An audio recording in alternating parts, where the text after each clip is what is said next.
And welcome everybody to the Jimmy Firecracker Show.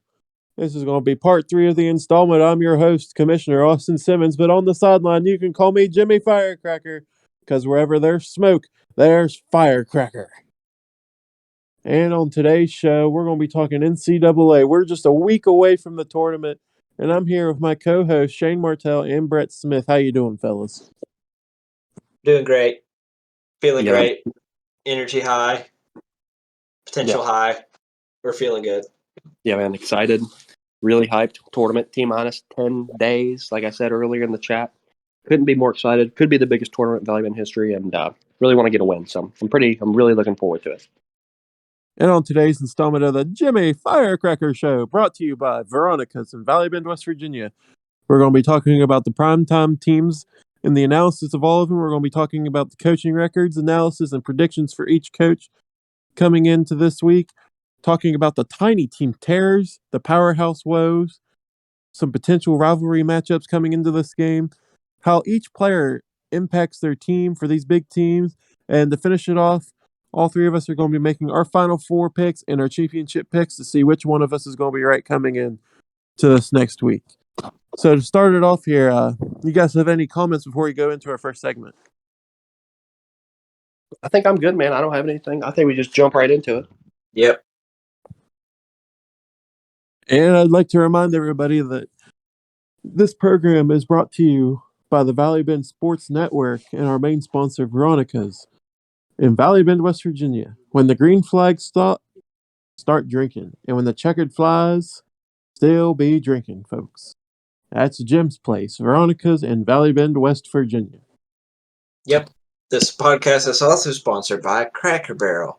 If you're not 80 or older, we don't want you.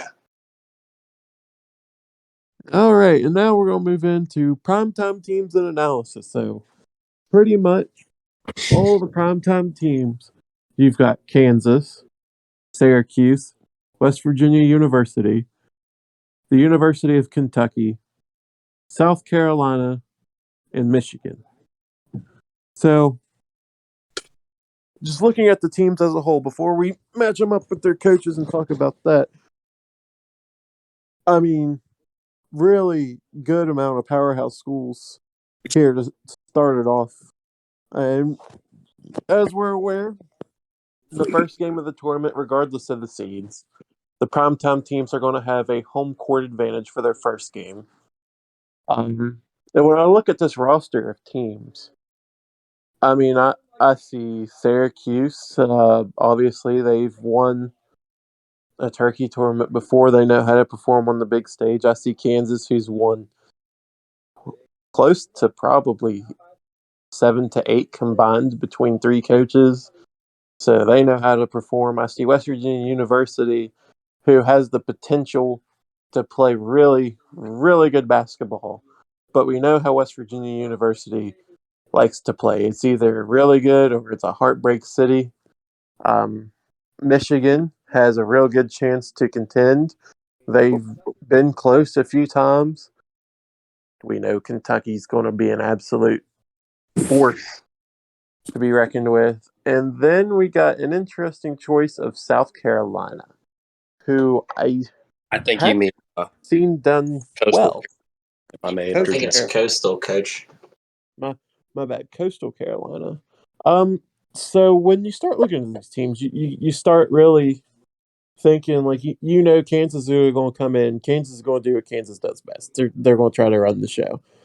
Best way to really what Kansas needs to happen, I want to say, to make this run work, is they just got to hit the shots. They got to beat the teams that they should beat and play defense. I mean, I don't think really anyone can contend with Kansas when they make shots. Really. I've had to interject there, Sim. I think there's one team that can beat Kansas, and that is Bald Jesus. That man is just absolutely insane, put in the right hands, and Kansas is definitely beatable. I'm not saying they're unbeatable, but all I'm saying is if they come into a game and they are making their shots, they're going to be one of the toughest teams out of these primetime teams to beat. You know, I don't, they should be. I mean, they're number one team in the game for a reason. But I don't know. We'll see. We'll see how it goes. Yeah, I feel like if any team hits their shots, they can go far. But Kansas, they just have so many knockdown shooters that it's hard not to, Yeah, favor them. and Them that's what I also was. being the number one team. That's what I was gonna say, man. A lot of teams in this tournament, it takes, normally you have one, maybe two players that can really go out and consistently hit threes and make big shots. But that's the thing. That's why Kansas is number one, is because consistently they have three guys who can hit threes at any given point, and they're all good. They're all great, especially the point guard. in Yep. our I game think situation, they have 285 shooters still on the bench if we need 5 shooters on the floor. exactly, and that's what I'm saying. It's the consistency with Kansas that you like so much, but the consistency is one thing. They can be upset though. It's going to take somebody getting hot, but it can happen, and that's the only way it can happen, really. I agree. Another team that I think is going to do well is Syracuse. I mean, recently they've been really hitting their stride in these practice games that we've been going on. Yeah, Syracuse, obviously my primetime team. Everyone knows. Um, we felt really, really good playing in our practice games a few days ago. I mean, we beat Kansas at Kansas, what, 4 out of 5 times, 5 out of 6, something like that. Lost one game. I mean, maybe we did. Maybe we did. Did we even lose? Sure. I don't think we did lose actually to Kansas. Now that I'm thinking about it, Not to Kansas, no. They dropped to, I believe, and Texas. I'm not sure. I don't quite remember. But then we even played a Devon Ball, Kentucky at Kentucky, and we won. So we're feeling really about those wins. 'Cause those are the teams that you have if you're going to try to win a championship, and they were See, doing. We got to carry that momentum into the actual tournament. this is where I want to go against the gradient. I love Syracuse. They're a great team. They have Christmas, and he is a great shooter. But the thing about Syracuse is it's a toss up. They either are really good and they go really far, or they take an early out. And I just want to say I think they're going to probably take an early out. I don't know why I have that feeling, but I just have that feeling. I mean, it all comes down to who they're facing and who they're matched up against, but I just have a weird feeling they're going to have an early out. So I mean, I I feel the same. So it's just hard to pick. When you have a team with. I mean, don't discredit Christmas on this. He's a damn good shooter, and he definitely is the reason they win so many games. You take him out of the lineup, and they're easily one of the worst teams in the game. I think because I haven't really seen anyone else on that team be able to do much of anything. Yeah, the big man, he's big, but he really doesn't. Really doesn't capitalize on his height. I'd be curious. Obviously, I don't like to hear this as a Syracuse coach. So, what teams do you think would pose the biggest threat? Like, what teams give the Syracuse Orange the biggest thorn in their side? What matchups kind of hurt them? Just curious. Wanted to hear. I mean, Defense heavy teams. Defense heavy teams. Virginia, it's a great one. Villanova. These Kentucky. teams, Kentucky, Texas, all these teams, Tennessee, they're all great teams, great defensive teams. And when they run that 1-3-1 and cover the corners and put 2 men on Christmas, it's hard for him to hit those shots. I'm not saying he doesn't do it. He still will. He'll knock down a 3 right in your face, and you just kind of sit there in awe and like, how the hell did that happen? But if he gets matched up against one of those defense heavy teams, I just don't foresee it going well with Syracuse. Interesting. You gotta think back to we actually had a full-on season this year with all the teams that we played against. Syracuse did drop a few games in conference play. Now, I get it's conference play. You're not going to go out and win every game. But they dropped a conference game to George Mason at Syracuse. I believe that was the only loss that they. They also lost to Miami in the championship classic, too. Man, I thought you were talking about conference play. Well, that was part of the conference play because that was the champions. They did win their respective conference. I'll give them that. But I'm just saying it for Syracuse. I think it depends on the day. It really does because unlike some of these other teams, like you said, Kansas has 3 shooters. If one shooter's not having a good day, all you got to do is flip the script, go with another guy. With Syracuse, if Christmas is having an off day, you might as well just quit the game because no one else in Syracuse is going to score the ball. Now, this is also, I want to put this in there. If I see a Syracuse-Kansas matchup, I got to give it to Syracuse. I just have to give it to Syracuse on this one. I feel like one really good shooter really just beats out 3 really good shooters. I don't know what it is about that game, but like I feel like if you get in the groove with your one guy, it's better than trying to cycle through 3. Again, it all comes down to what type of day it is. If Christmas isn't having a day, they're going to lose the game, just because again, who else on that team is going to do damage? Who else is going to come out and knock down shots when Christmas isn't feeling it? That's going to be the True. big question, I guess. But I feel like Coach Brett, he's a very adaptive player, and when it comes down to it, he always finds a way to stay in it. And then, while we're here, might as well go to the next team. Shane, we're going to talk about the Mountaineers of West Virginia. Oh yes, I love that team. Always Now, will. just like in real life, the Mountaineers can either be the greatest blessing or they can be the biggest heartache. Yes, that's very true. See, the thing about me in West Virginia, though, as much as I love that team, they don't really give me much of a heartache because I just feel happy playing with them. And True love. it is true love, and it's just a moral supportive team. I get out there, I play with them, win or lose. I just feel great having them under my belt. And, I hail from WVU. It's my alma mater. It's where I currently am at. And, just makes me happy playing with them. Yep, I get that. As much as I want them. Yeah. WVU's got 2 knockdown shooters in Chuck Bryant and Deshaun Butler.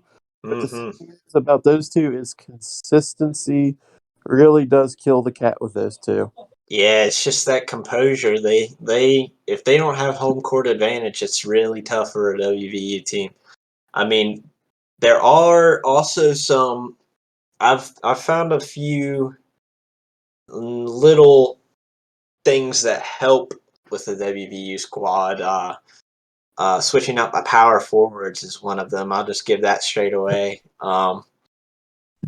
Switching out the power forward that's on the bench actually helps with defensive and offensive rebounds, and also setting up that power post, power shooter dynamic.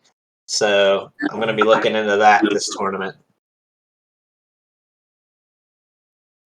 I mean, it's a good strategy, that's for sure. One thing I think about, I feel like we have Shane picking at like them as his quote unquote premier team, but I don't feel like we just discussed. I feel like that's not his heartache. He just loves them. It's not his team that he expects the most out of. So I think, really, I think that they can get hot. I really do. Obviously, I know they do because they have some great shooters. But I think that if they pull off 2 or 3 games, I think they'll be a successful tournament for them. I mean, Shane has done well with them in the past. He did knock out Dayton to go to the Final Four, which was West Virginia's farthest appearance in a tournament thus far. The very iconic country roads at the end of that game took place, and it's definitely a big confidence builder. Shane's got to go back on and realize what he did right. And I think he And will. He knows. yeah, and it's all just He's- about playing the game. He's grown a lot more, since that Yep. moment. And I think he's tried to take some strategies from the league leader in Devin, and I think it's going to pay off. And I don't want to put myself in the dirt here or put some dirt on my name, but I have obtained a copy of NCAA 2010. Did I pay for it?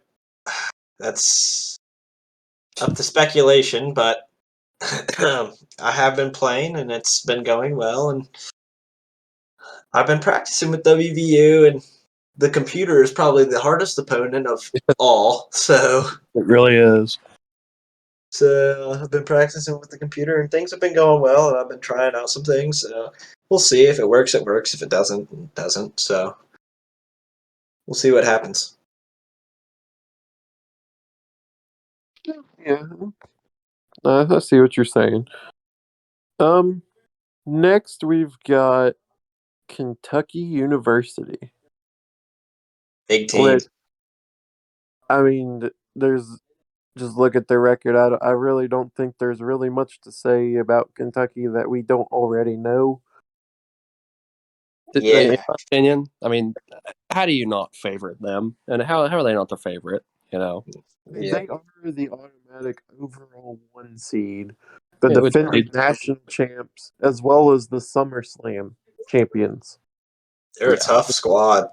I They're- mean, you got John Wall, the point guard.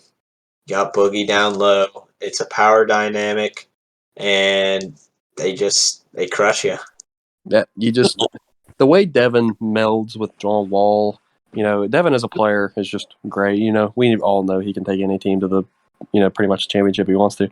And John Wall being, arguably and pretty much statistically the best shooter player in the game. It just you can't get any better, literally, and that's why they're so successful. You got John Wall running the point. Big Boogie Cousins and Patrick Patterson just clean up the boards, and there's not a lot of big men in this game that compare to those two. No, Nope. Oh, There's only And a it- few I can think of, but none really compare to Boogie.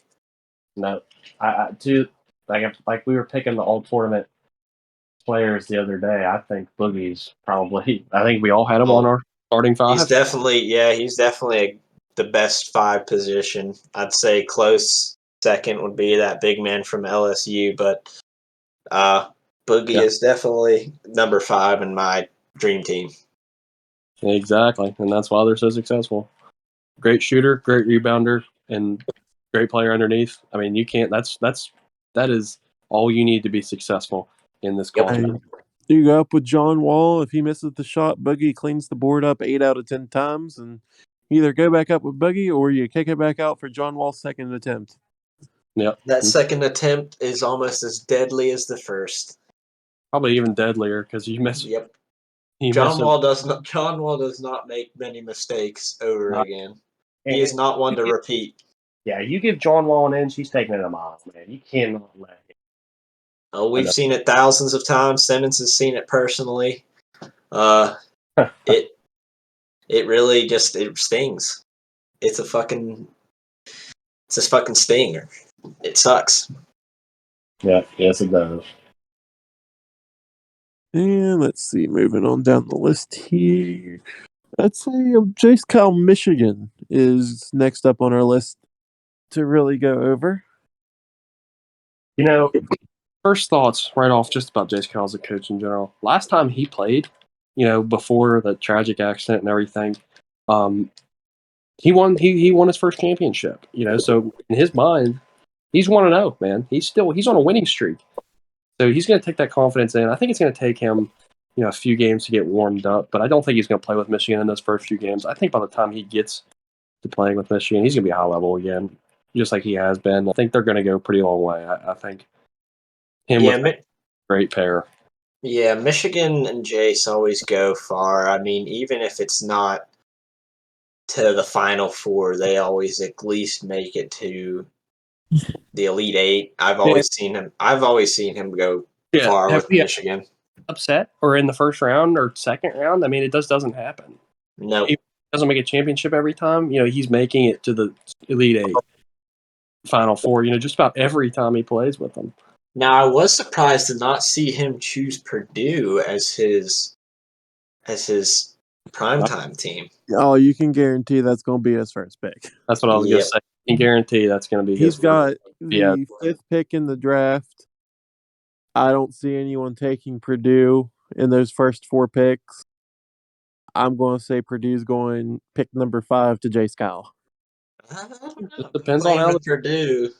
so I don't want to cut him out, but I think also not giving Jace Purdue would be very. beneficial for the rest of the tournament. Yeah, it really would be. So that's going to be a big choice. But I can see them getting picked pretty. Even before that, man. I don't know. There's not that many more teams that are going to They go. also have 3 pretty decent shooters. Like they have some decent shooters. Yeah, they do. I They're compare them to a Oklahoma State almost, or a Miami. for whatever reason, I just not the times I play with them. I don't mesh with them as well as Jace does. Now, granted, I still play pretty good with them because they're a great team, but just doesn't seem. It seems like a couple other people take them to a different level than I can for some reason. But Now, Purdue made it to the championship in the first ever tournament that was conducted in Valley Bend history. Since then, they have gone 1-0 in the championship, and before that, they haven't made the Final Four since that first one. And I think it all comes down to, Jace knows what he's doing with them better than the rest of us. Mm-hmm. Yep. So, I mean, in Jace Kyle's mind, he's 1-0 with Purdue championship wise. That's all he needs to know. Yep. exactly right. It's dangerous. Yes, it is. Yes, it is. And now we move on to the last coach and the last pick of the draft, Gunnar Bennett. What do you guys think about this one? Dark horse. Coastal Carolina is not a bad team. I've played with them. They have that decent shooter. He's not a bad shooter. I think he's like an 82, something like that. Yeah, he's good. I've played with him as well. I know how they. I compare them to like maybe a Walmart brand Baylor. Great value, baby. Yeah, like a great value Baylor. Like when they hit, and they'll go crazy. But it's just consistency. But Gunner, as a player, we've seen him excel super fast. I mean, he just has a way to just break through, and he hasn't been playing for long, so I don't know. I'm excited to see what he has to offer. Yep. One thing that does work to Gunner's advantage here is even though he has the last pick in the draft, he gets back-to-back picks. Yeah, that's right. That's So huge. I see his back-to-back picks definitely being UNC and then Duke. I think both of those teams will honestly probably be picked before he gets the chance. At You least think? one of the two. I mean, who's picking? I don't Did we know. just get some breaking insight to Simdog's picks? I think we may have because I don't foresee Devin picking a Duke or UNC, and I didn't really make any accusations to picking Duke or UNC. So I think Simmons, are you picking Duke or UNC? personally, I feel like North Carolina just they have potential, but they just never go very far. Gunner does like playing with NC. That's one thing. But he's never done well with UNC. Not a lot of people have. Both times Gunner has played with UNC, he was a first-round upset. UNC is one of those teams where they're either, I don't know, they're just a tough squad. They're a good team on paper, but when it comes to playing, it's just like doesn't compute. They I like also have the number 1 toughest place to play in the game. Yep. They're like Brady Ball's favorite app, hot or not. Mhm. Absolutely. I mean, Hot or Not is an amazing app. Shout out Hot or Not. Sponsored. Hashtag ad. Throw a quick plug in there. But honestly, yeah. So Simmons, are you thinking about choosing UNC as possible pick? And we got some leaks. Not first pick. I can tell you my first pick. I don't think anyone's going to expect it, but I think it's going to be a really good pick. Oh, I think I know who your first pick is. I can tell George you. Mason. No, it's California. Actually, I'm I probably not going to play with California. Why is that? Man, we're getting some real insight here. We'll talk more also when I we could get see George Mason or Georgetown being Simmons' first pick. I am not a Georgetown fan. Oh, actually Georgia Tech. I could see Georgia Tech. Interesting insight. Oh, I think we might have found it. But So what is Georgia Tech? What does Georgia Tech offer you? I've got a ring with Georgia Tech. Wow. Okay, we've kind of figured it out. What? It doesn't really They matter because we they're know hitting they're Oklahoma hitting their stride. Haven't really dropped a game with them in practice play yet. Yeah, I mean, I've sent out my scouts and I've seen Simmons excel with Georgia Tech. That's how I kind of came to a conclusion that he was probably going to be choosing them as a higher pick. It's nice to know beforehand, but you know that I, pick him. He's going to I pick Oklahoma State, so Simmons really safe no matter what he says right there. yeah, because I wouldn't really foresee myself picking Georgia Tech anyways. But They if are definitely a team that excels in Simmons' hands. So yeah, good team all around though. yeah, for sure. So now that we've moved on past our primetime analysis, think we're going to look into the tiny team terror section as I'm making a change to the script that's on paper. Instead of the coaching records, we're going to move that and make it bracketology, and we're going to talk bracketology right at the end. Sounds So, good. tiny team terror.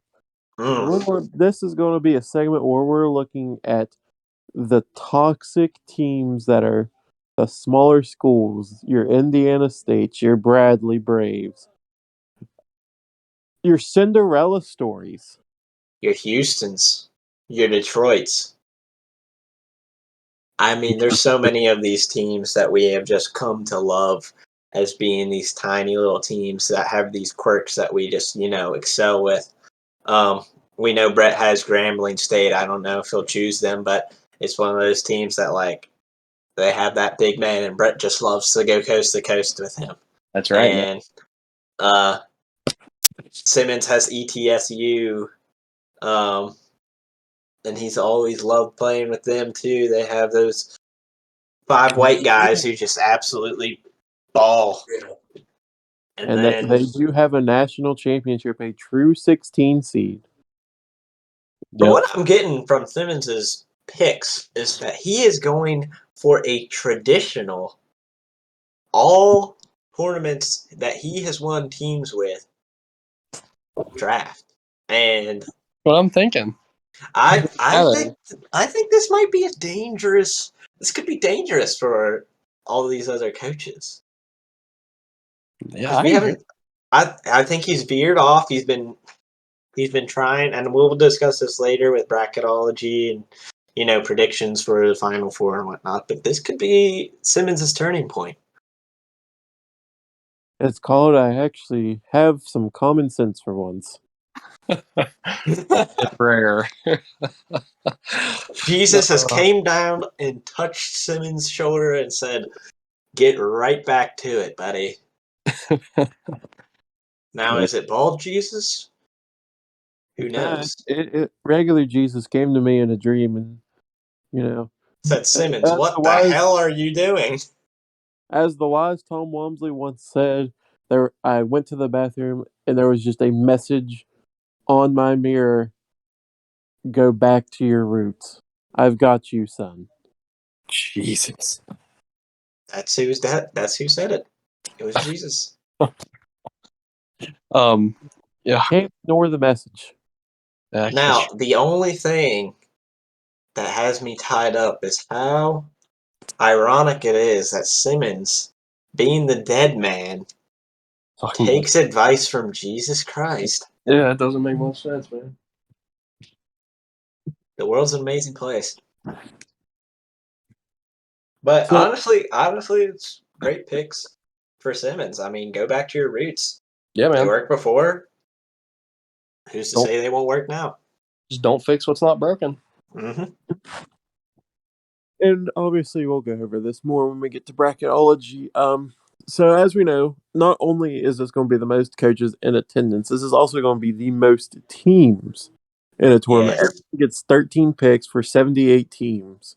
And that's where you have these tiny teams come in. I That's mean, right. you'll get your top squads in the beginning of your picks, but then once you get to the end, you're kind of like, oh, who the hell do I pick now? So you're just kind of picking these diamond in the rough teams that maybe you'll excel with them. I mean, that's how I found Northwestern. They weren't an amazing team. Didn't have any shooters, but I was like, heck, I'll give it a try. Played with number 23. Reminded me of Michael Jordan, was knocking down threes even though he's not a three-point shooter, and actually, like, I think got 20 points playing Jace, and it was pretty insane. I do remember that. I remember him busting onto the scene. So Now, one team. this in mind too.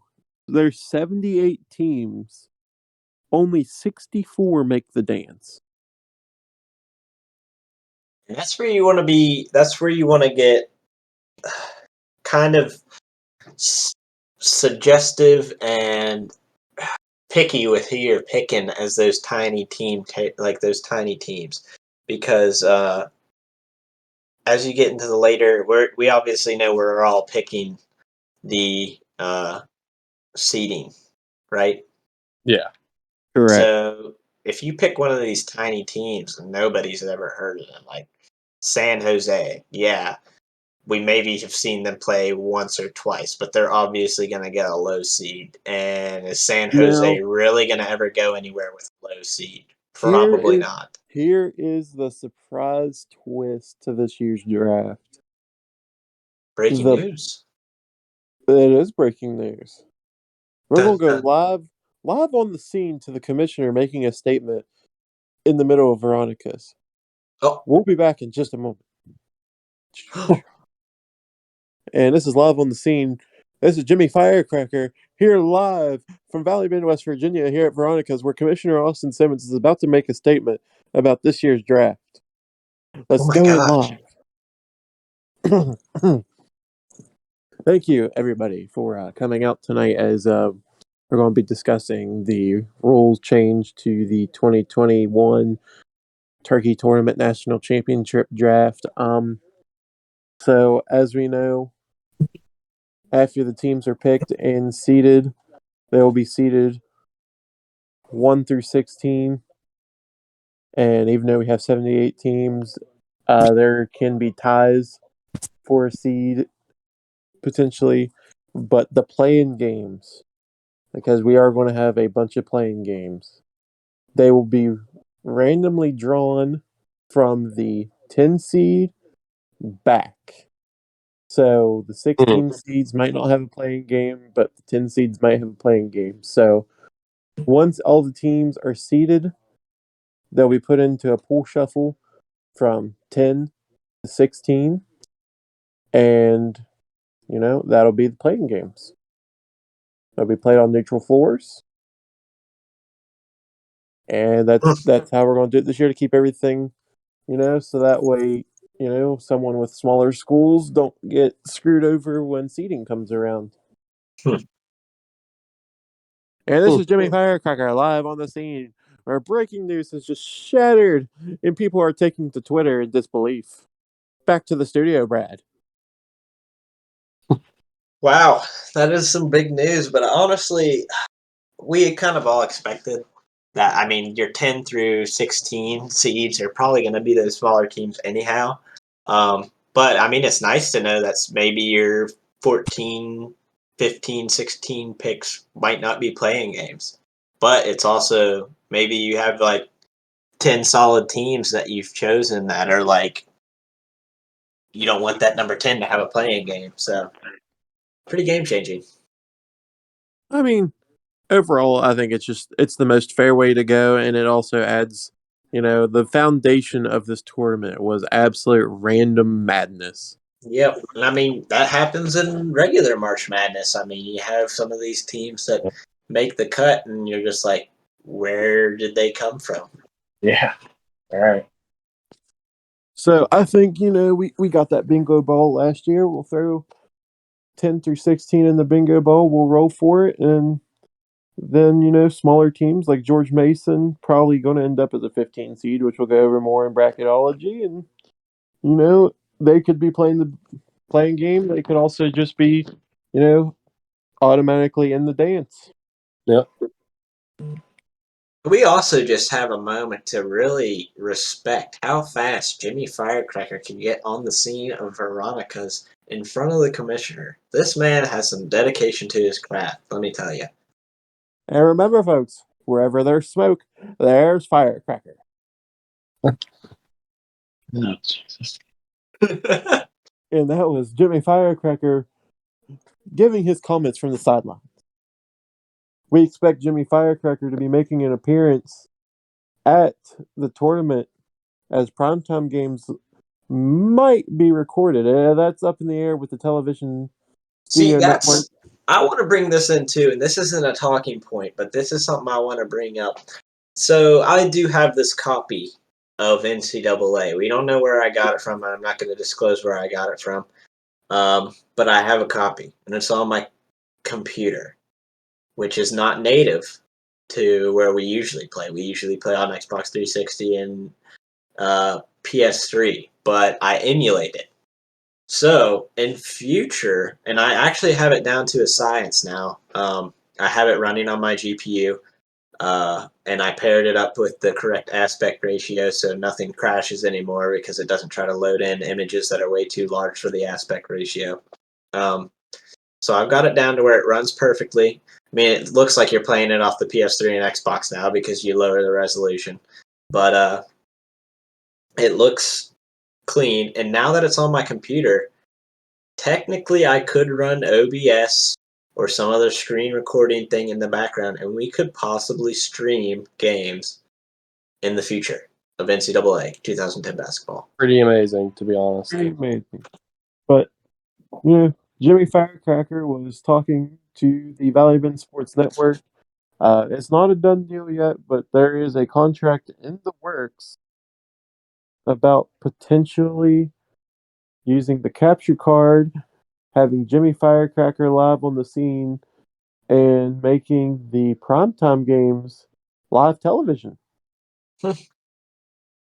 See, the only thing about that is it would have to be the primetime games and like the Final Four up to the championship, because we tried that before, videotaping every single game, and the contract states clearly that it would only be primetime games in Final Four. Because when we tried to do all those teams, it was crazy. It was just way too much. I know that our tech guy is reaching out with his legal copy of NCAA 2010. You meant very legal. Very legal. Copy of NCAA 2010 on his computer. He's been reaching out to the commissioner to possibly maybe incorporate not the turkey tournament, but a possible other tournament to where we can test out this functionality and maybe start streaming NCAA 2010 basketball. That'd be pretty sweet, I'll be honest. I think the Rose Bowl might be the perfect opportunity to that. I agree. And we'll have to see what the commissioner comes out with, but I feel like this could be in Valley Bend future. Yeah, I did. And I can tell you firsthand, Jimmy Firecracker, the commissioner, Austin Simmons, and, a few others on the board of directors for Valley Bend Sports are going to be looking at, we're going to start working on the 2022 Valley Bend schedule for not only for NCAA, but all other sports. And I can tell you, Morgantown was good to us last year as our silver conference. And we plan on going back and doing some 64 team tournaments there, not just 30 teams, possibly making the Rose Bowl 64 team tournament, and then, SummerSlam might be moved to the Morgantown Silver Conference. We're not sure yet. Might keep it in Valley Bend, but Morgantown's been a good time for most people. Mm-hmm. And the thing about this new technology that we're coming out with is we have other members with computers. Gunner, he has a pretty decent computer that we can run this software on, and that could be double running system, so that we would also be going back to our native 2 at a time. We could have separate streams, Valley Bend 1, Valley Bend 2, both streaming games as they're being played. And then there's also a possibility of creating 2 different instances on one computer that could have 2 different games going, obviously running on the same computer. So, but there's possibilities. Yeah, it's definitely in the works for 2022. For right now, though, we will focus on the Turkey tournament, prep getting ready for that as the national championship is just 10 days away. And after the national championship, probably into December, we'll start working on the 2022 contracts. Get the TV networks involved. Jimmy Firecracker's contract drawn back up, renew him to a new contract for TV broadcasting on Valley Bend Sports Network and for Valley Bend Sports Network Plus on Twitch streaming. Yep. So, yeah. But there's a caveat with this new software, and this is going to be my final point on it. There has been some attempts, and they're very minor at the moment, but there has been attempts at possible PEDs coming out of this new software. As the game files are all on the computer, they can be decrypted and changed. So there can be possibilities as stat changes to where some shooters can be given priority shooting of 100% shot chances, which means all shots go in from all distances. So Well, that happens, this is the person will be suspended to the hiking. so The this is border, no, the but border there track- also has been some possible good coming out of this too, because as the game files can be changed, there has been changes to uniforms to where personal made uniforms can be implemented into the game. So we could actually have a Valley Bend squad with personal uniforms be imported into NCAA. That's pretty crazy, if you ask me. It is pretty crazy. But all possibilities, we'll have to see. It's all very new technology. Very illegal as well. and that's gonna, be one of the things we think about going into 2022 as, looking forward to another great season. But really sad that this one's got to end in 10 days. Yeah. Yeah, you're sad, but at the same time anxious and ready just to see what happens. We don't sleep until December. Nope. All right. And even then, you're still playing in the off season. And then, the new season starts back up in January with the regular season, the Silver Conference tournaments, SummerSlam, and then right back to the national championship. Yep.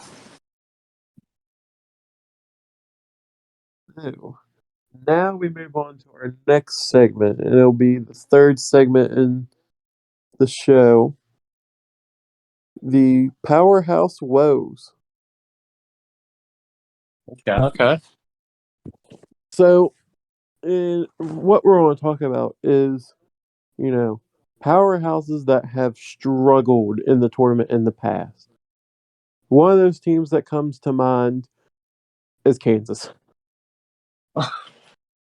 The last recent tournaments, Kansas has not really made it past the Elite Eight in a while. Kansas has not been in the Final Four in the past 4 tournaments. All I can say about Kansas is, can this team make it to a championship? Absolutely, they can. Well, They've won a combined like 7 or 8 times between 3 people. There's no reason that they can't go back. I think the reason that it's been a while since they've been there is everyone's been focusing on playing with other teams. So when they pick Kansas first overall, Kansas is never really played with by anyone else. So, there's Kansas doesn't get that practice. No one really gets a feel for them. No one really gets into their stride. So, early into the tournaments, you can get by with, using the good teams because, no one really knew how to play. And it all came down to how good a team really was, is how they won. But now that everyone knows how to play, I think it comes down to a lot of knowing how a team actually works. And I think that's why Kansas hasn't been back in a while. But Yeah, that's going to change this year. they're definitely one of those teams that like you see all those shooters and you try to force up shots, and that's never good in NCAA. Forcing up shots can lead to a team bleeding. And Kansas is just one of those teams that are so enticing when you see all those 3-point shooters.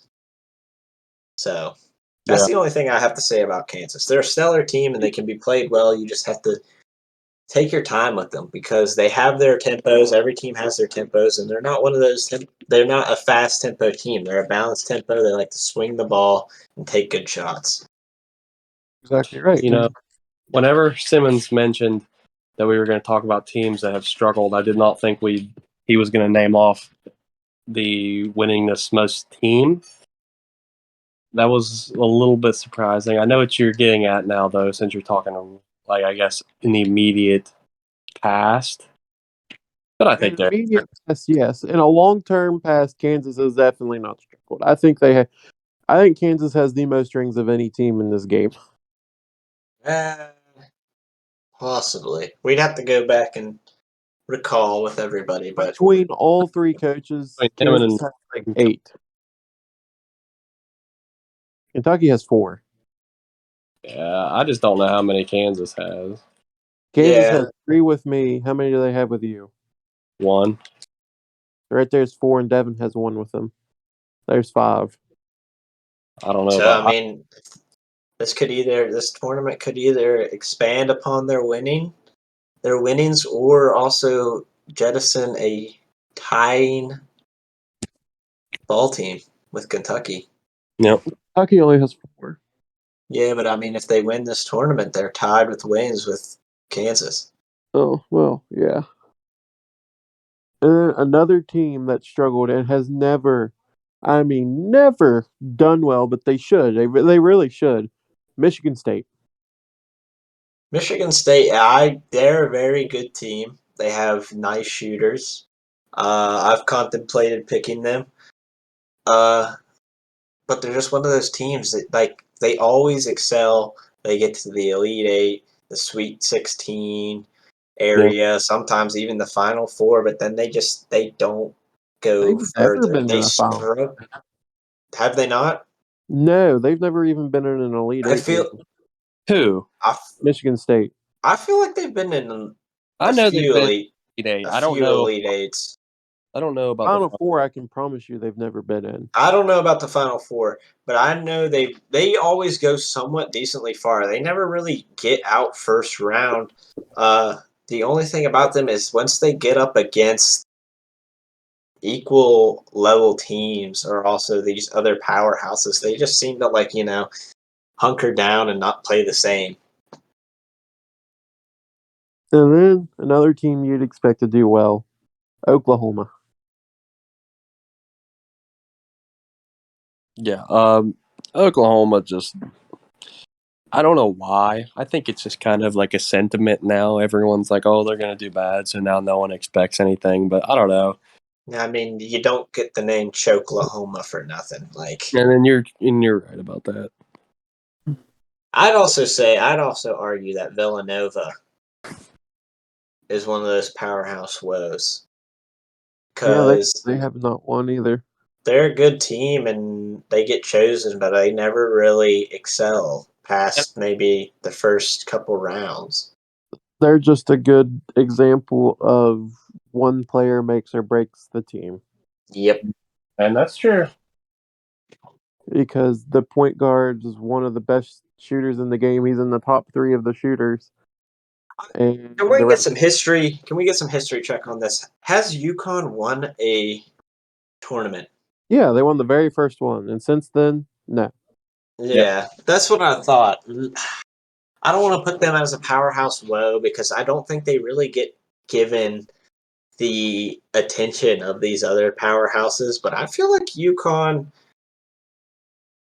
could be a possible contending team. I just don't think they've been played right for the past couple years. Opinion on Yeah, again, man, I just don't see them being a powerhouse. No, I mean Kimba is an amazing player, and you have some pretty good post power too.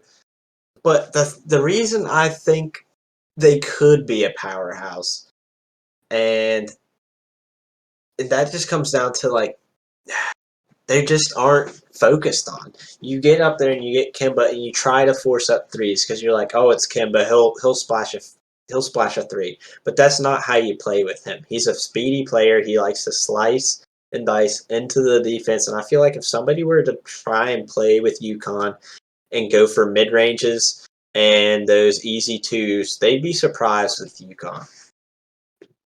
Maybe look into Shane's draft board. yeah. Possibly, I mean, but I don't know if I'd want to pick them high up. UConn is just. I feel like they won that first tournament. Ever since then, they've never even reached a Final Four since. Yeah, man, I think that they're an above-average team. I don't see it as a powerhouse. Now that everyone knows how to play the game, I just don't see them. They just don't have the talent. I don't think. I agree. Because they're not small enough of a school that you're going to look down on them like George Mason. Another team that probably doesn't get labeled a powerhouse but has the possibility is I'd say Maryland. Yeah, I agree. I agree on that one. Maryland's won a championship in the last 2 years, though, so I wouldn't say they really struggled. No, I just feel like they're also one of those teams that, I mean, they're just like a side pick. Nobody ever really gives them their due. Like, they have the possibility, but nobody wants to break down how to play with them. They have 2 or 3 really nice shooters. Yes, they do. And their point guard is, I believe, an 83, something around there. Probably. They're good. That is a tournament. In my opinion, they are a championship contender every tournament. Can we get a round of applause for our stat checker Shane on the sidelines right now, checking these stats on these players? Bravo. Bravo, Shane. Bravo. Our historian, the commissioner, should also get an applause for knowing his history. Absolutely. This man has the archives on hand at all times. And that's why he's the commissioner. The bookkeeper, baby. Mm-hmm. So do we have any more powerhouses that have struggled? Say maybe West Virginia. North Carolina. Yeah, North Carolina as well. I'm surprised Duke hasn't won a championship. That's one of those. I've never really played with Duke, but I've seen they also kind of get far and then peter off. So they're an interesting team. Yeah, they are. I foresee Gun Bear picking them unless Simmons doesn't snipe them at some point. Yeah, the draft's going to be interesting because, the snake draft format really adds an interesting. Yeah, it does. I mean, I've had my doubts about it, but ultimately it's probably like the most fair way to do it. Yeah, it is. It gives it a good mix up. How scary that is with Devin having Oklahoma State and Kentucky right off the bat. Yeah, that is pretty crazy. He'd have that either way, though. No, I've played with Oklahoma State, and they just don't work the same as they do with Devin. Nope, Devin's got them figured out for sure. But he's honestly kind of been bleeding with them recently. Like, I haven't seen him play the same. Like it's always been close games with Oklahoma State, and I don't know. We'll see what happens with that team. Oh, yeah, their last tournament appearance, they lost to ETSU in the Elite Eight. Yeah, I mean ETSU, Oklahoma State. You'd think that Oklahoma State would blow them out with those shooters, but Yeah. for ETSU to come in and that's an upset right there. 100%. That's an upset. You know, both of them tournament champions, though, so I mean you can't discredit ETSU, but on paper, 100% an upset. Oh, yeah. I don't discredit ETSU. I know that they're a tough win, but, at the end of the day, they are one of the best Cinderella stories to be. They are the best Cinderella story that we have to date. I believe they are the only true 16 seed that's ever managed to win it all. The very last pick. They were the very last pick in a tournament that we seeded our own seeds too. I know.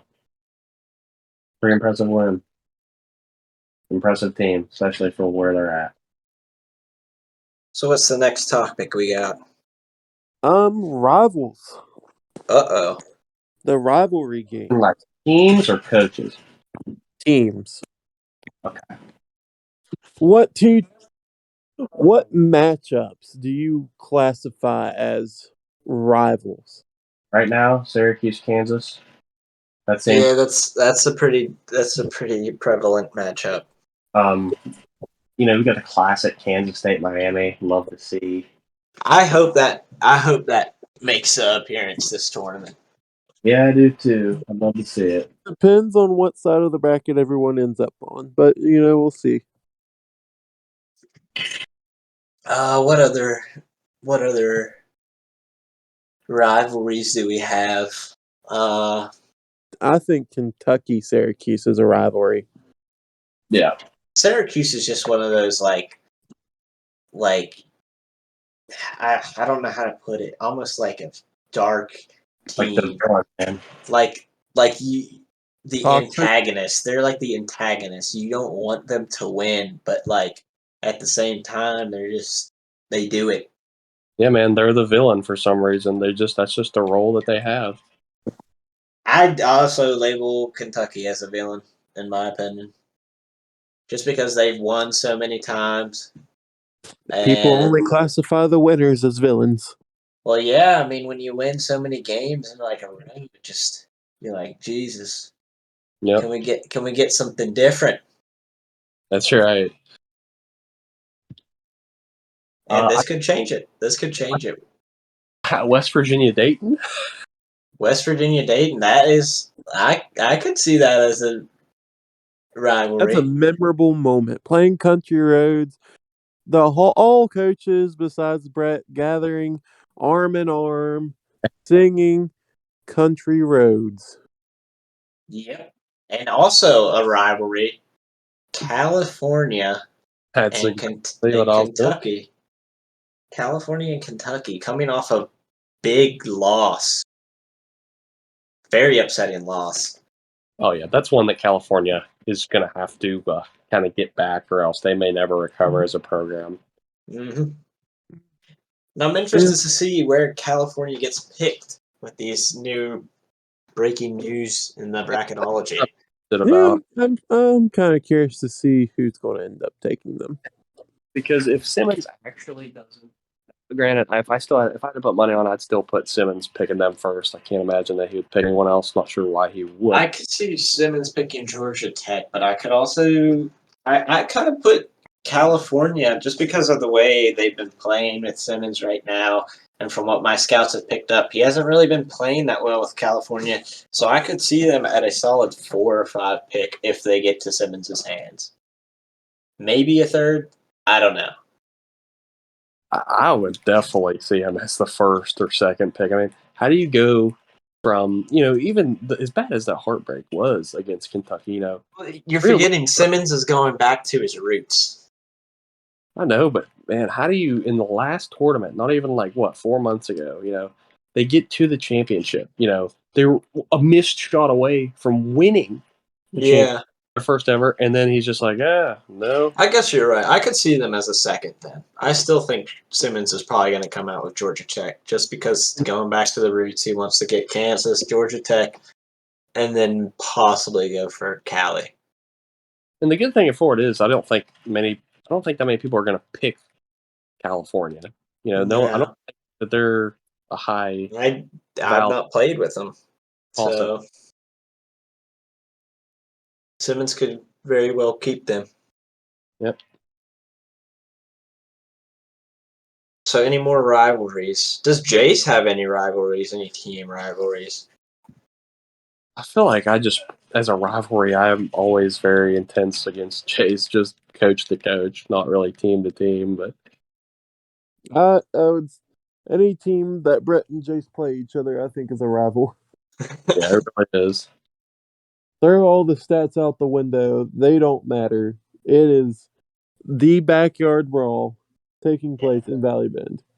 I Yep. mean, Gunbear and I being fairly new, we don't really have a bunch of rivalries under Nope. our belts. Except But for it'll come. WVU, man. Dayton WVU. That'll be a tough one to ever get matched up again, though, I feel like. But it's a possibility.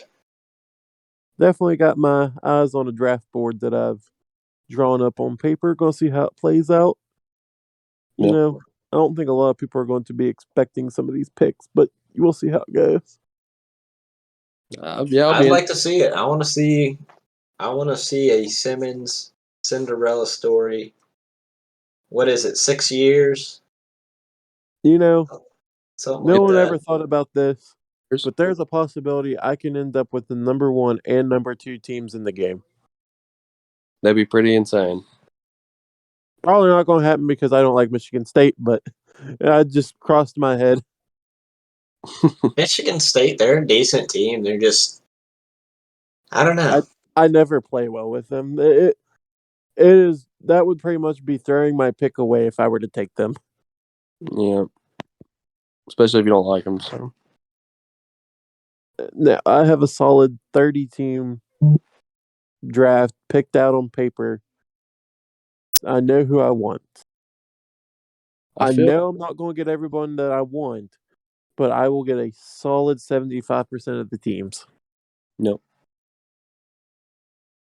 Honestly, when it comes to my bracket, I'm still in that, I think this tournament, I'm not really looking for a win. I'm looking more for finding teams that I excel with and that I can get consistently. Almost kind of like a Devin, Kentucky, Oklahoma State, Miami. I mean, those are 3 teams that he falls on heavily, and I don't really have anything like that. I mean, I got WVU, and I play with them, but I mean, they're not stellar. And other than that, I don't have too many teams that I excel with. That's playing, get used to teams you want to use, teams you really love. Yep, possibly Virginia, but I don't know. I haven't played with them in a while, so. You come all the way to the championship. There's no reason why you can't do it again. So. Yep. All I'm saying, Shane, is if I don't come away with this one, you would be the person I want to see come away with it. I appreciate that. I want to see, if it's not me, I'd rather it be Shane, personally, too. I want Shane to get his first. I'm just a fan favorite. What can I say? I mean, if you don't get this one, I'm going to say you're my fan favorite for the Rose Bowl. Hell yeah. But we'll see. Obviously, I don't want you to beat me. So, if it ain't me, I'd like it to be Shane. If you get the championship game, just know that Jimmy Firecracker, live on the scene, will be Shane's hype coach. Hell yeah. That's where we want it. That's how you know we'll win. If I have Jimmy Firecracker on my side, it's going to be explosive. And word has just come in that Krusty Cooch owner Eugene Ball is also in Shane's corner. Oh, wow. 2 very big coaches in my corner. I feel like if I were to play Brett in the championship, even I feel like everybody would be in my corner. Noticing Brett would be going into the locker room by himself at halftime. I 100. go into his locker room, even though I'm playing against him. Just be like, it's all right, you'll get him. I want to see another one of those times when Shane gets really hyped. Like the WVU Dayton game. I love that. As much as I hate losing, I love seeing the emotion. Yeah, It makes the game so fun. it might make a return. I kind of have contemplated doing some major shit talking this tournament. Like But just keep your at the mental self same in time, check. I don't. Well, with the Dayton game, that was more or less just I was hyped because he missed that fucking easy ass layup, and I was like, holy shit! Yeah, it was Like, just insane. it's kind of like playing COD when you get like you have a comeback last second, Yeah, or you like 1v4 on search and destroy. It's just like, you know what? Fuck you. You got shit on. 100%, dude. But I don't know. I don't know. A trash talking Shane could be either very good or very, very bad. I think there's kind of a happy medium. You got to do it enough to kind of. Shit, I don't know if there is a happy medium. I know, but then you can't do it enough and get your head down, or like kind of in Oh, the. I can talk shit and not have anything like affect me. It's not like, I mean, it's one of those things that I don't want to talk too much shit to where I hurt somebody else's feelings. You know what I mean? Hey man, all's fair. Yeah, but is it? Do you really want to go out at your friends' throats like that? Like, Yeah, man. That makes it you, fun. yeah, I guess. You've heard me there, Brett, through COD. Like, it can get bad. Hey man, I would love to hear that going. That'd be so fun to watch or hear. Maybe I'll get the good shit talking, not the like wishing cancer on people part. Like, Wow. we'll maybe subtract that. So what's the next topic, old Jimmy Firecracker?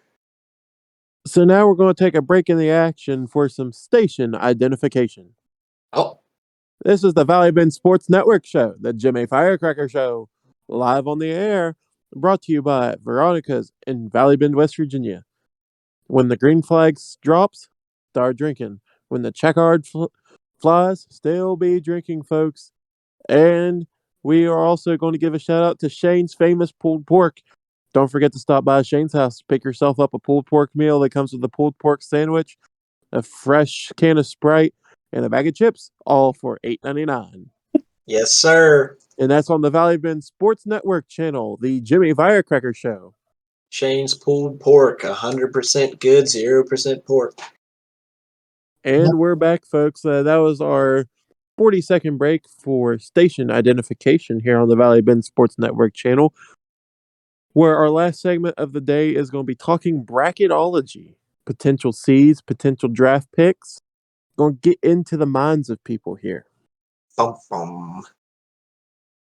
So when you look at bracketology, what's the first thing that pops into mind? Well, you obviously got Devin. He's got the first pick. He's got Kentucky. Second pick's probably going to be Oklahoma State. Third pick, probably Miami. Uh, Definitely Rice is going to make an appearance if he can get them. Yeah. Uh, what other teams? Baylor. Baylor. I could see Devin picking Baylor. I can also see someone else stealing Baylor as soon as possible. Yeah. What else do we got on Devin's roster?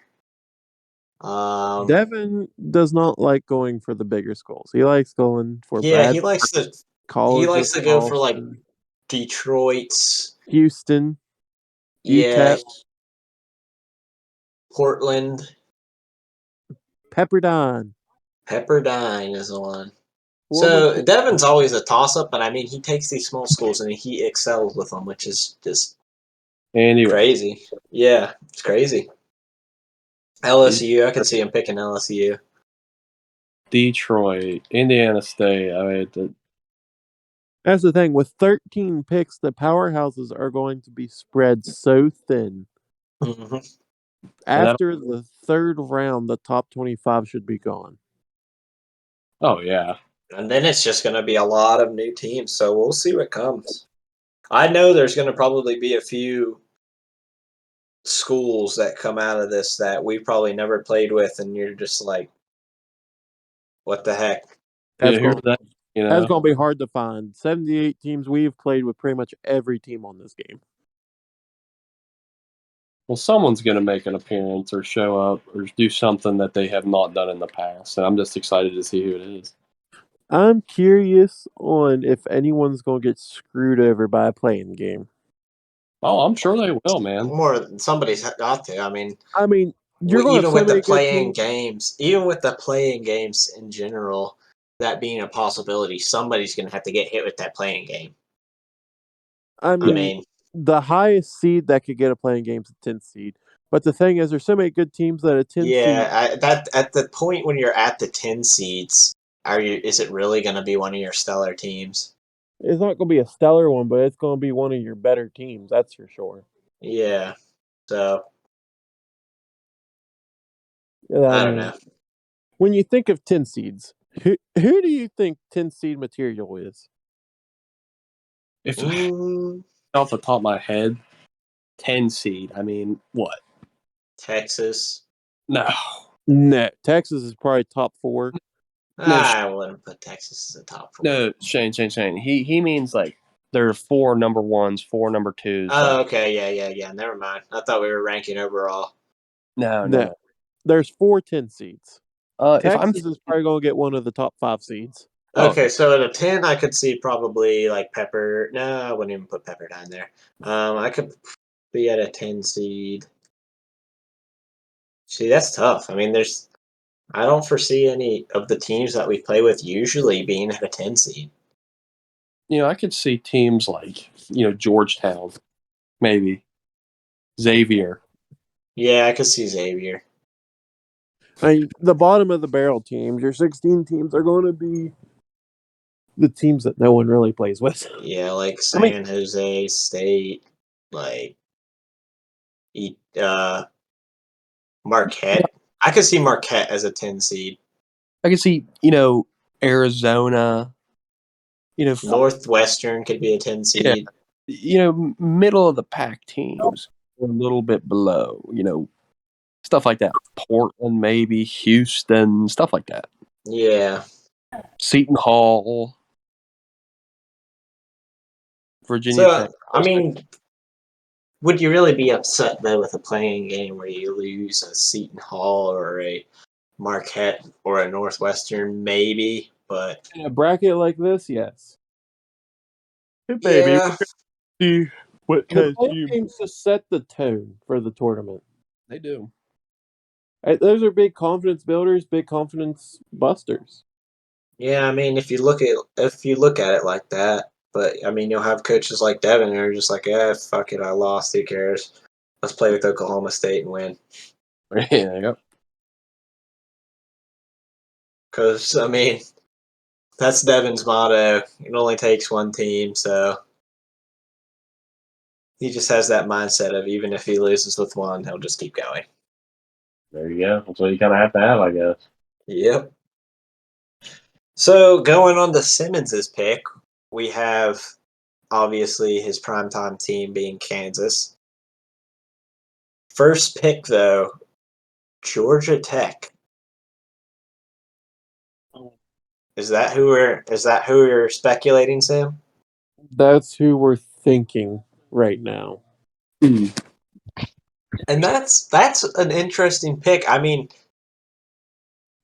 I want to say it's probably fitting. I mean, you want to come back to your roots. That's your roots. You've won with them before. You've probably been playing with Devin, using them, playing well. So, It's just one of those things to where I want Georgia Tech really bad because they've played really well. And, with the snake draft format, I've got, let's see, 1, 2, 4. I've got 8 picks in front of my next pick. Yep. Georgia Tech has to be in one of those 8 picks. Yeah, So- Tech would be. But at the same time, these practice games with Devin over the next 2 weeks is pretty much going to tell me who my 2 seed's going to be. It's Yep. true. Because if I start sucking with Georgia Tech, there's no way in my bright mind, I'm going to take him second overall if I'm not playing well. Yeah, for sure. So what are we thinking? Second pick then? Probably Is he going to give Callie. us that information? I don't feel I'd have to see comfortable. Callie up there. I'd have to see Callie up there. I mean, that's a given. You can't not throw away that team, even though they've hurt you before. But they really though? Well, they got you to a championship. I mean, they It's just didn't true. capitalize. I mean, if they're still on the board that far, I'd be. And then he's been playing well with Virginia, so I'd put them up there too. So we'll see. You know, Kansas State is going to be up there. Yeah, Yeah, I'd but like to see a Simmons Kansas State. I That's a know fan. Simmons. That's a will take fan Kansas favorite. State. Well, no one else in their bright mind is going to take Kansas State unless I leave them for like very last pick. Yeah, Now, then maybe someone would. But a Simmons Notre Dame, I don't know. Maybe that would be around his 10 seed. that's exactly what I was thinking. Uh, I don't think I'd put them as low as a 10 seed. I think they're like a 9 or an 8 seed. Man, okay, they so just you don't pick do them anything. sooner. They're just one of those good teams to have. Like they always have the possibility, but They're solid, but I just don't see them. They don't ever actually go real far. Have they ever made it even to like hardly the Sweet 16? You know, I don't ever remember them doing anything memorable. So, yeah. but So I mean, Simmons has got his picks in mind. We kind of got a few ideas just with the teams he's been playing with. It's all really it just comes down to how he orders them, but we have a good idea of who he's gonna pick. Everyone kind of sticks to their same formula in a sense. Yeah. no, Well, I mean, except for probably Gunner and I, we don't really have a Brett, formula. who are you thinking for your first pick? I just, man, I want to say it because I know, I but I just don't know if I can I take have the. some insider information on this, and I gotta say he probably shouldn't say it because it's a pretty The only reason I, controversial team. yeah, the only reason I told Shane is because he can't fuck me up. You know. Well, the only Yeah, other two people that could fuck you up would be Devin and myself, and I don't think either one of us are going to come off our picks for that to. And man, possibly. Unless still, you're I'm not going to even choose, going to risk it. Why risk it? I just unless you're can't. going to choose freaking Baylor for your first pick. No, I'm not picking them. We'll just have to see. But I mean, I see Brett's second pick. Who? That's Auburn. I could see an Auburn being up there. If I played with them enough, I would. I just always see Brett Syracuse. Um, I don't know what other teams he really plays with. You know, I like teams like you said, Syracuse. I like all the main teams. Obviously, you can't go wrong with the main teams. If that means I'll have three. How many picks will I have in between mine? 6? I have 8 between mine, so you should have 7. No, it should be 6, wouldn't it? Let's see. Shane, Jace, Gunner. Yeah, it's 6. Yeah. So I mean, man, that just sucks. That's going to take a lot of talent off the board right there. Yep. I don't know. I'm just going to have to play. I've got my list. I'm going to continue to make my list, and then you know go from there. Mm-hmm. Man, this draft is going to be stretched thin. Yeah, I mean, a lot of You're new going to teams see are a going to lot of be first time teams picked early. and that could be good or bad. Well, think about it. I mean, if Devin has how many picks in between his, he picks first and then not That's until again. So he'll So go he'll probably Simmons. he'll probably get Oklahoma State first, and then like what other teams are really going to be left? So think 10 about this. If picks we pick, between him and then he gets 2 back to back. yeah, but think about I this. could If see him we pick getting Miami next time around, and then For second pick, oh my. but that's the yeah, thing. but that's the thing. That's how thin it's going to be. Think about this. He's going to have Kentucky and Oklahoma State after his first one. Then it's going to go Simmons, Brett, Shane, Jace, Gunner, Gunner. Jace, Shane, Brett, Simmons. So he's going to have a whole 10 picks. And you know those 10 are coming from the top 25. Oh yeah. And if he doesn't take Miami as his second pick, They're then going to be gone. it's going to be gone because then it's going to have to go through the whole cycle again, and at that point, Miami is going to be looking real juicy. Yeah. Man, this is going to be a crazy draft. Well, that's when you got 6 people and 78 teams. That's exciting, man. Yeah, Wow. I mean it's gonna be a lot of new teams, and I'm excited to see that. Yeah, man, me too. It's going to be fun. Hell, Marquette might not actually be a fucking 10 seed the way it's looking at. That's crazy. Northwestern might not be a 10 seed. They might be like solid shit, like 6 or 7s, because there's gonna be so many new teams that we just don't know about. Wow, teams like Florida are going to be big, Yeah. Like Rutgers, all these teams Oregon that State. probably get left out more than often. Wow. Like That's crazy, man. Like Dayton's going to be in there, so there could be a WVU Dayton. Shit. What other teams are probably going to come back that we don't really use often? Man, everyone you Peppermine's can going to think be in of. there. Everyone you think of. Everyone you can think of, really. I mean, Pretty Lord. much the whole Big East is going to be picked. The whole Big I 12. could see Gonzaga. All the Power 5 Gonzaga conferences. never really makes an appearance, but I could see him making an appearance in this one. I don't know. They're not good. But still, like, would you rather a Gonzaga over a fucking San Jose State? I don't know. I hate Gonzaga, so probably San Jose. San Jose all the way. I can't not play with Gonzaga for some reason. I just can't do it. Texas A&M's probably going to come in. I'd say, man, Indiana, Missouri, Iowa. I'd say every team from all the Power 5 conferences are going to be in one way or another. More than yeah, 1,000%. They'll be out in the first fucking 4 picks. The Big East, the Big 12, the SEC, the ACC, the Big 10, and half of the Pac-12 are going to be your first picks. Think about this. We're going to literally start to be whittling into Ivy League schools, probably. Yeah, well, you got to think, man. We've already got 6 teams that are picked. Besides Gunner's team, everyone else is in like the top, 5, 10, Yeah. 20? Either way, top 25. So there's 5 already gone. Then you got in the first, 2 rounds, we have 20 picks. Yeah. Oh, 14. Yeah. We're going to be seeing Ivy League schools come in like probably middle of the pack.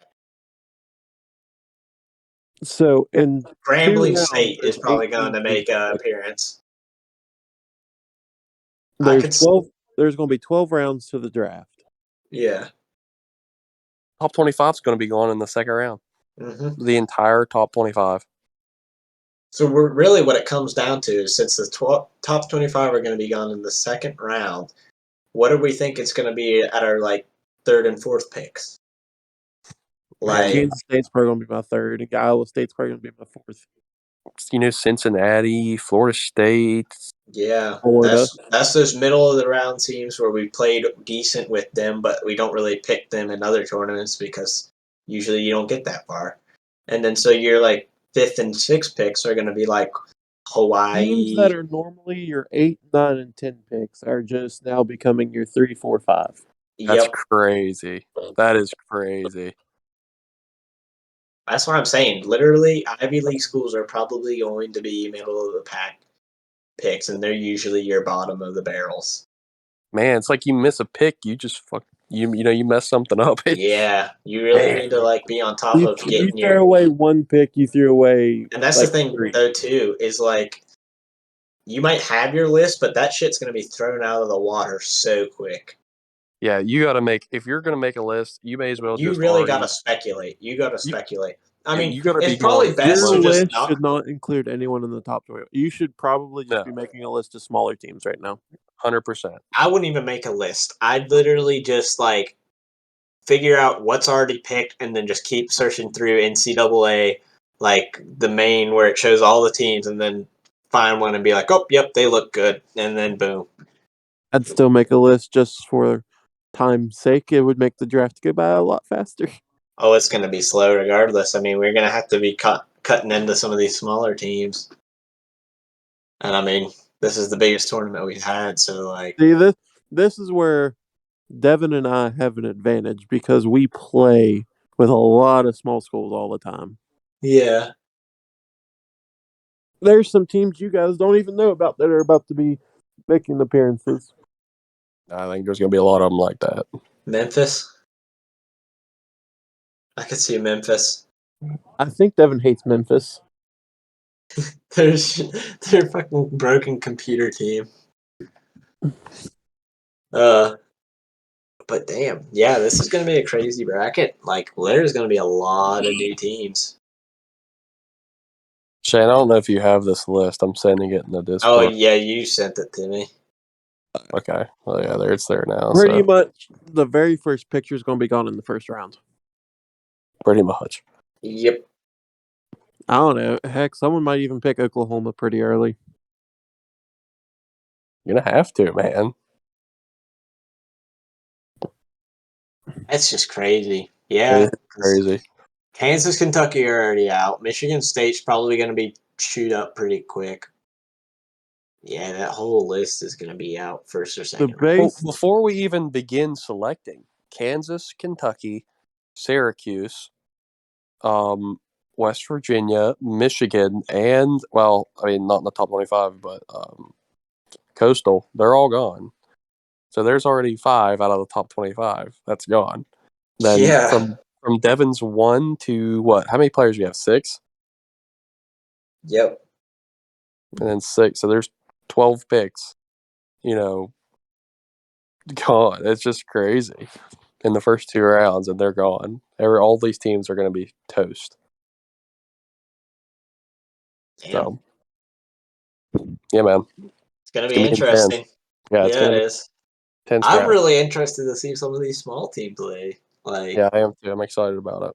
I want to see what some of these smaller teams can do. I mean, we always play with the big teams to just try and get that win, but hell, you never know. Maybe one of these teams is a really broken ass player, and now they all of a sudden get jettisoned into the next up and coming tournaments. But we're going to figure it out. Like ETSU, Yep. a team that always seems to get picked, even though they're not really stellar. But I mean, they are so broken. Like, they're not broken; they're just good, but out of nowhere. Yeah, literally. interesting. Well, Should have done my math. It's gonna be crazy. Well, what I'm saying is the draft just got bumped up to 84 why? Really? because 70, what did I say, 76 teams? Yeah. Yeah, it's 13 teams each. Yeah, 78 divided by 6. It's 78 teams. That does not divide into 4 equally. So 84 teams now on the board. Damn. Wait. So we just went up a whole. Wait, what do you mean divide into 4 equally? Divide into the 4 sections. Oh, shit. So 84 teams, that means 20 teams are going to be eliminated before the dance starts. God. I mean, it's going to be crazy. It's going to be crazy, man. We're starting early, so. Yep. A lot of basketball. I still think it's going to go pretty late. Oh, yeah. It'll be fun. Regardless. It'll be good, It though. only adds one more draft pick, pretty much, because instead of 13, you get 14 teams each. Shit, that's going to be crazy. There's going to be a lot of new teams. I didn't even think about that. I figured like one extra person, this being the biggest one, it wouldn't change it that much because we played with 5 before. But adding that extra person is just like It just changes the whole entire. It changes everything. You add so many more teams. Like we are literally going to be choosing like D- teams. Yep. Probably bottom of the barrel. It's crazy that teams like, I feel like, even like Marshall or something or Portland are They're going to going to be be like like top good, 4 picks. yeah, they're going to be like good teams. Like, yeah.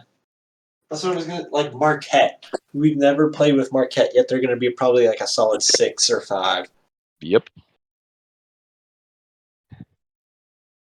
It's just crazy. Damn. Very eye-opening podcast we got here. Yeah, it really is. It's going to be exciting. It is going to be exciting. Now, as the clock is about to strike midnight, 9 days away.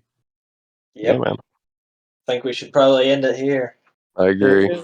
And that is where we're going to leave off. And this has been the third installment of the Jimmy Firecracker Show. The And this second is we'll never see. the second should be uploaded soon. Okay. It's in the process. It's in the works. Could we foresee the third getting uploaded before the first or the second? And this has been Jimmy Firecracker and co-host signing off. See you next time on the Valley Men Sports Network channel.